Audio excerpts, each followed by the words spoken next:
Jerry on his philosophy of playing music. There is a line, often attributed to the comedian Martin Mull, to the effect of, writing about music is like dancing about architecture.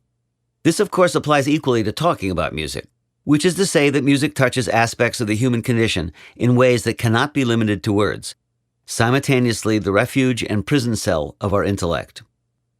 In addition to the glory of his playing and the generous wisdom of his leadership, Jerry Garcia's highest achievement may very well have been his frequently stunning eloquence when talking about music, both playing it and listening to it.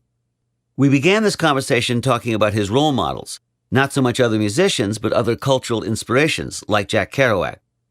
As a historian, I had a fairly clear sense of his connection as an improvisational musician to what Ginsberg called Kerouac's spontaneous bop prosody.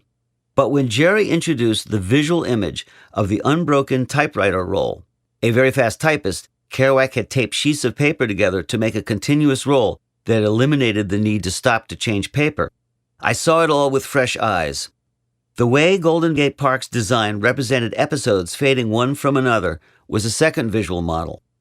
And then he started talking about his mental processes and how he approached improvisational playing, and his words became a dance, his playing an architecture.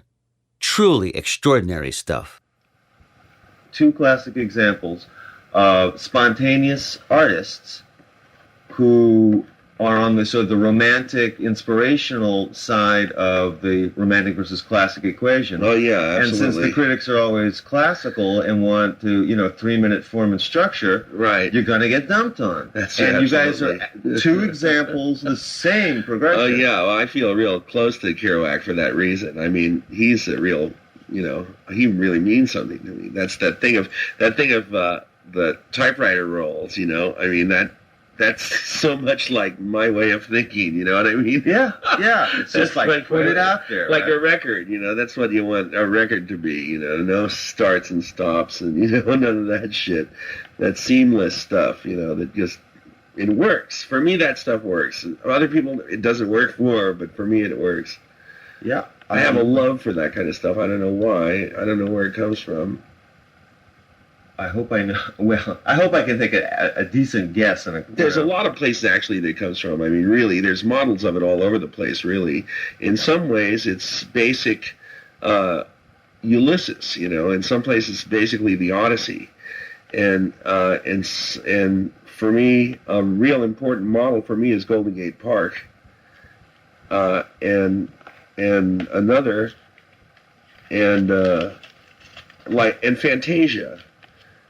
Something about that episodes, you can go from one kind of reality to another kind of reality. It doesn't matter how you get there.